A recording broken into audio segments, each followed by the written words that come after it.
Okay, let's go. बाबा तुलसीदास द्वारा रचित हनुमान चालीसा एक ऐसी प्रामाणिक पुस्तक है जो मनुष्य के जीवन में आने वाली सभी संकटों का नाश करने में सक्षम है, बशर्ते कि इन दोहा और चौपाइयों का प्रयोग सही से किया जाए, एक सम्मित में एक व्यवस्था पूर्वक किया जाए, समझ करके, तो निश्चित ही इससे उद्धार होने वाला है। जैसे बाबा तुलसीदास जी ने लिखा कि राम रसायन तुम्हारे पासा, सदा रहो रघुपति के दासा। अब बताइए, इस जगह पर बाबा तुलसीदास जी ये भी तो लिख सकते थे कि राम भगवान तुम्हारे पासा या राम नारायण तुम्हारे पासा। उन्होंने लिखा राम रसायन तुम्हारे पासा। तो अब यहां पर दो बातें समझने वाली हैं कि राम क्या है और ये रसायन क्या है। सदा रहो रघुपति के दासा, तो राम रसायन तुम्हारे पास, सदा रहो रघुपति के दासा। तो मित्रों, राम जो है सर्वत्र रमनते सह रामा, जो सर्वत्र रमण कर रहा है, जो सर्वत्र व्याप है, सर्वव्यापी है, वही राम है।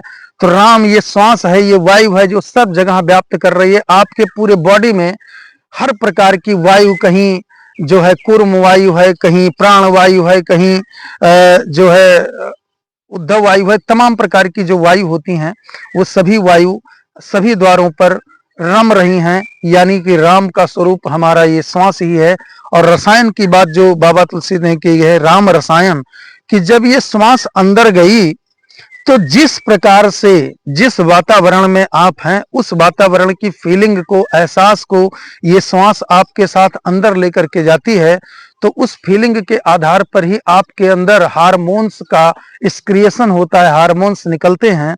अगर डोपामिन हार्मोन निकला, श्वास बहुत स्लो चल रही है, बहुत स्थिर चल रही है, बहुत आनंददायक चल रही है, तो डोपामिन हार्मोन रिलीज होगा, जिससे कि आपके अंदर खुशी, प्रसन्नता और सफलता के जो है वो परचम लहराएंगे।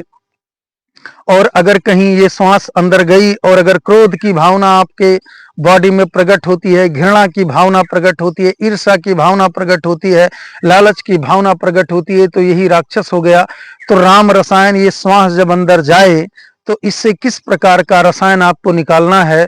तुम्हारे पासा सदा रहो रघुपति के दासा। और यदि आप इस राम रूपी श्वास पर लगातार ध्यान दे रहे हैं तो रसायन इस प्रकार का निकलेगा कि आप प्रभु के भक्त हो जाएंगे, आप श्वास के से सम्मिलित हो जाएंगे और इससे आपकी दोस्ती हो जाएगी, आप इसके दास हो जाएंगे। सदा रहो रघुपति के दास, तुम्हारे भजन राम को पावै, जन्म जन्म के दुख विश्रावै। आगे भी सुनिएगा मित्रों कि यदि आप इस श्वास पर ध्यान दे रहे हैं, इस रसायन पर ध्यान दे रहे हैं, तो तुम्हारे भजन राम को भावै। अगर इस श्वास पर आप ध्यान दे रहे हैं, रसायन रूपी श्वास पर, तो आपकी बात उस ईश्वर तक, उस राम तक पहुंच जाएगी। तुम्हारे भजन राम को पावे, तो राम को ये भजन प्रिय है, श्वास रूपी भजन जो हो रही है ये राम भगवान को प्रिय है। और जन्म जन्म के दुख विश्राम है, और फिर जन्म जन्मों का संकट किसी भी व्यक्ति का कट जाता है यदि वो श्वास रूपी रसायन पर ध्यान देता है। अंत काल रघुबरपुर जाई, इसके आगे भी बाबा तुलसीदास लिख रहे हैं कि जिस मोक्ष को प्राप्त करने के लिए ऋषि मुनियों ने अपने हजारों हजार वर्ष तपस्या की, अपना जीवन बर्बाद कर दिया, अगर इसी सांस रूपी रसायन पर ध्यान दिया जाए तो अंत काल रघुबरपुर जाई, जहां जन्म हरि भक्त कहाई। अंत में आपको मोक्ष की प्राप्ति होगी, उस आनंद की प्राप्ति होगी जहां जन्म हरि भक्त कहाई। पूरे जन्म जन्मांतर तक आप ईश्वर के भक्त हो जाएंगे। और ईश्वर के भक्त का मतलब होता है कि भक्ति में ही शक्ति होती है, सभी प्रकार की संपन्नता, चाहे वो भौतिक हो, चाहे वो आध्यात्मिक हो, चाहे वो दैविक हो, चाहे वो ऐहिक हो, हर प्रकार से आप संपन्न हो जाते हैं, तब आप हरिभक्त कहते हैं। और देवता चित्त न धरई, हनुमत से सर्व सुख करई। अगर इस राम रसायन को आप प्राप्त करते हैं श्वास रूपी, तो और देवता चित्त न धरई, कोई भी देवता, किसी भी प्रकार की शक्तियां आपके ऊपर कुदृष्ट नहीं डाल सकती हैं। हनुमत से सर्व सुख करई, यदि राम रूपी श्वास पर आप ध्यान देते हैं तो हनुमान जी स्वयं हनुमत से सर्व सुख करई, हनुमान जी स्वयं यानी कि आत्मा स्वयं, हनुमान मतलब आत्मा, जिसके अंदर कोई मान ना हो, मान का हनन कर देने वाली शक्ति, आत्म रूपी शक्ति, ये हनुमत से सर्व सुख करे, ये आत्मा रूपी शक्ति आपको सभी सुखों को प्रदान कर देगी। संकट कटय मिटय सब पीरा, जो सुमिरै हनुमत बलबीरा। संकट कटय मिटय सब पीरा, जो सुमिरै हनुमत बलबीरा।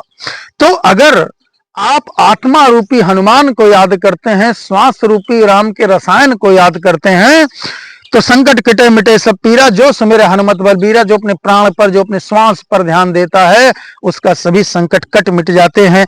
जय जय जय हनुमान गोसाई, कृपा करहु गुरुदेव की नाई। जो सत बार पाठ कर कोई, छोटहि बंदे महासुख होई।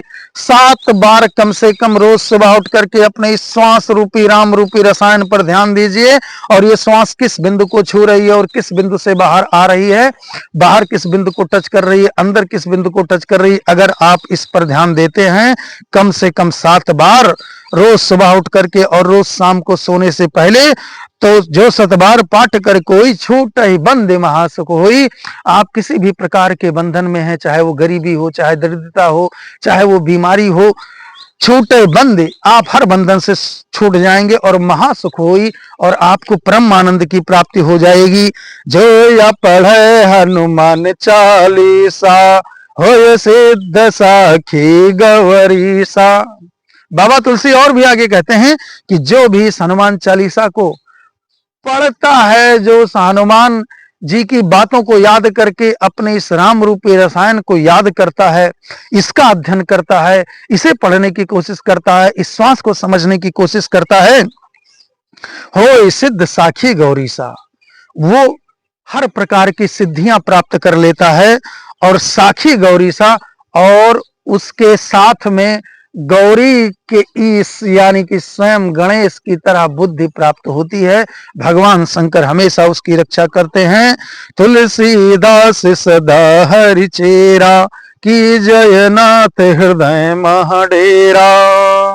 तो की जयनाथ हृदय महाडेरा, यहां पर कहा गया है कि हृदय रूपी यहां पर जो क्या कहते हैं, अनाहत चक्र है, इस अनाहत चक्र पर, हृदय पर यदि आप लगातार ध्यान देते हैं, तो इसी पर ईश्वर का निवास आपको मिल जाएगा। कि जयनाथ हृदय माडेरा, पवन तनय संकट हरन, मंगल मूर्त रूप, और राम लखन सीता सहित हृदय बसहु सुरभूप। आज की वाणी इन्हीं शब्दों के साथ विराम देता हूं।